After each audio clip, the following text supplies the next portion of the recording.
تازه نوې په زړه پورې او د ویاړ خبر. اصغر افغان د بنگلادیش ځایي ټلویزیون غازي نومې چینل سره په مرکه کې داسې خبره وکړه چې ټول افغانان یې په ځان مین کړل. ګرانو لیدونکو السلام علیکم، وخت مو په خیر، ستړي مه شئ. اصغر افغان د بنگلادیشي ځایي ټلویزیون غازي نومې چینل سره په مرکه کې وویل لکه څرنګه مې چې بنگلادیش ته په ټیسټ لوبه کې چیلنج ورکړی و، په شل ورځو لوبې کې هم ورکوم. خبریال ترې یو پوښتنه وکړه چې ولې دونه په غوسه کې چې بنگلادیش ته ډبل چیلنج ورکوي.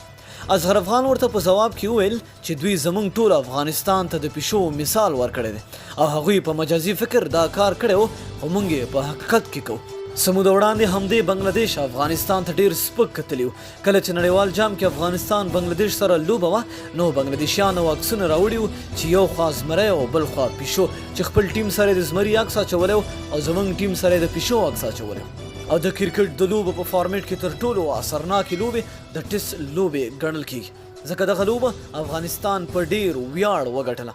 اصغر افغان په خپلو خبرو کې وویل تر څو چې موږ بنگلادیش سره لوبې کوو نو په تاریخ کې به هم رانه ونه ګټي. اوس به د پیشو او پړانګ پته ولګېږي. نو دوستانو تاسو څه نظر لرئ؟ لاندې په کمنټ کې را سره ووایئ. تر بلې ویډیو د الله په امان.